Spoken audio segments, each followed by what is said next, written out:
देशी गाय राजमाता गौमाता घोषित, महायुती सरकारचा निर्णय, हिंदू संघटनांकडून स्वागत।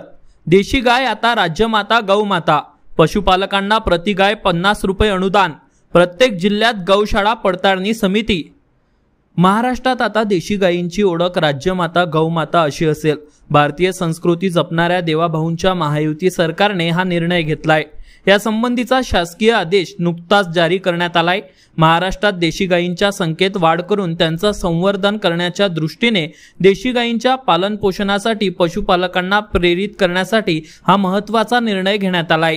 राज्यात देशी गायींच्या संवर्धनासाठी प्रति गाय प्रतिदिन 50 रुपये अनुदान देण्यात येईल। गौशाळांना अत्यल्प उत्पन्न असल्याने त्यांच्या मदतीसाठी हा निर्णय घेण्यात आलाय। या योजनेची अंमलबजावणी ऑनलाईन पद्धतीने केली जाणार आहे। यासाठी राज्यातील प्रत्येक जिल्ह्यात गौशाळा पडताळणी समिती असेल। या निर्णयामुळे गौमातेचे रक्षण होणार आहे।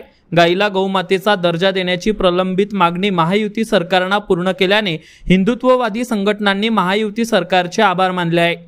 Avinash Bansod, Amravati today news, Amravati.